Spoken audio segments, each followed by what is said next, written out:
Good morning and welcome to the channel. In today's episode, I am going to be taking this ginger that has been patiently waiting for me to process it and dehydrate it. If you'd like to see me do that, stay tuned because today is all about ginger.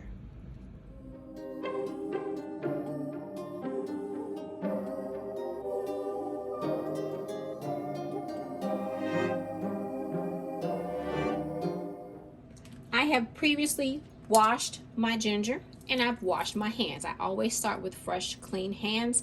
So let's get started. I'm just going to take my ginger and break it into smaller pieces so that I can cut it easier. If you've never worked with ginger before, it's easy to break. You just break it at a joint like that and it comes apart. Just like that. So you break it down into more manageable pieces and then you just chop off any ends that don't look too good, that are dried up. I chop the ends off and then I began to cut it.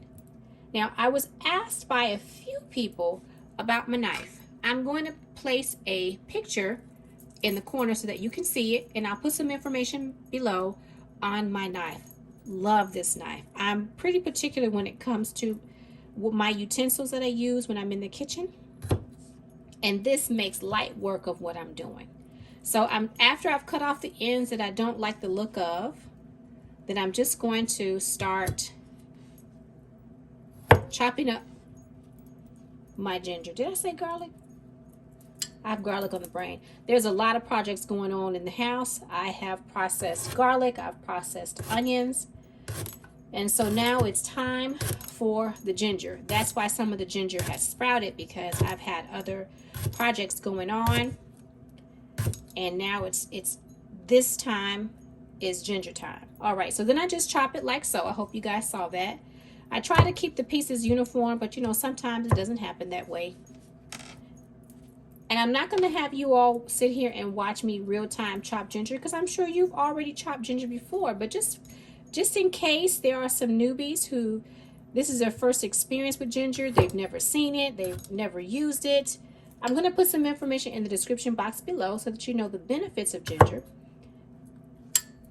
And before I take this into speed up mode, I just want to say the reason why I dehydrate ginger is because I find that I use it more when I dehydrate it. When I leave it in its natural state, as you see, all nice and fresh, it will begin to sprout on me. And if you're not familiar with why that happens, it's sprouting because it's alive. And it's saying, I need to reproduce. So because it needs to reproduce, it is going to sprout.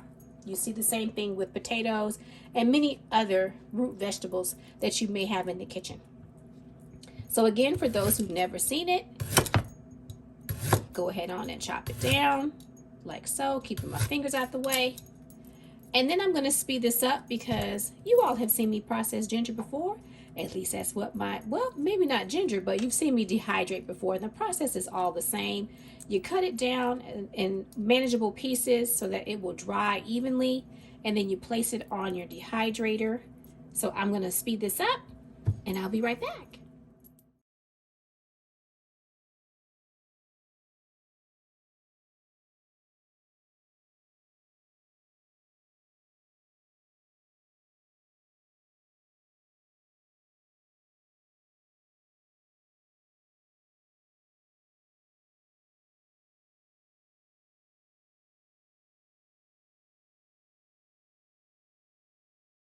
The ginger has been chopped. Now it's time for it to go into the dehydrator.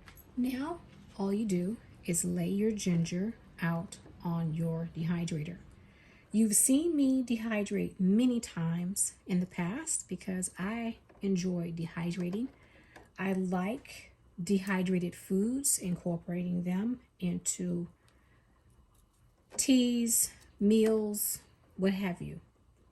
But I wanted to talk to you guys just a quick moment before I speed this video up. I was asked by one of my viewers, what do I do if the smell is too strong or offensive And I told this individual, and I'm very truthful, my family and I, we love to use ginger, garlic, onions, peppers, and mushrooms. Well, not all of us, but I like mushrooms. And when I dehydrate these items, the smell is not offensive to me. Oftentimes, the smell to me is quite lovely. So I would say to anyone who's new to dehydrating, if you find you're dehydrating a product that you do use regularly in your home, like onions or garlic, but you don't like the smell of the dehydrated onions or garlic, my suggestion is if you have a home, if you're living in a home, put it in a place where it's not going to permeate your house, like maybe the garage, or if you have a basement. If you live in an apartment, it may be a tad bit tricky. You may think about putting it on your patio. I do know a few people who do dehydrate in their garage as well as in on their patio. So that might be an option for you. But for me, I have not had any issues with the smell of anything. I've dehydrated yucca, sweet potato, bananas, apples. I've dehydrated so many things. Many things I haven't shown you that I just talked about because I just was busy working and dehydrating and I didn't think to bring that video to you. But yes, if you're offended by the smell of something, my recommendation is to remove the dehydrator from your home and place it somewhere where you're not going to smell the smell. So I'm going to speed this up and I'll be right back. Now that I've placed all the ginger on the dehydrator, I put the fourth tray on top. Now I'm going to put the top on it, plug it up. Excuse me, losing my voice this morning. Plug it up, and I'm going to turn it on and let this dehydrate. And once I'm done, I'll show you the final product. This is my dehydrated ginger. Now it doesn't look like much, but it will rehydrate to the exact same size as the fresh ginger.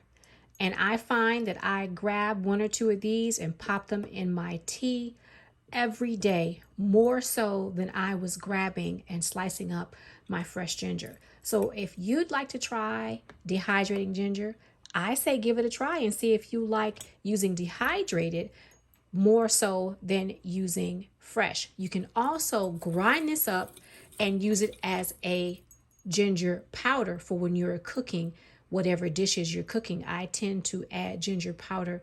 Right now I have some elderberry syrup on the stove and I put some ginger powder in it. So it has many uses. Take a look at my description box below to see what those are, as well as its medicinal benefits, and make some for yourself. If you enjoyed this video as much as I enjoyed bringing it to you, do me a favor. Share this video. Like this video. If you feel so inclined, subscribe to my channel. I do some of everything over here when it comes to gardening and what I do with the food that I purchase as well as what I grow. I hope you enjoyed it. If you did, come back for more. And if you do, I'll see you in the next video. Bye for now.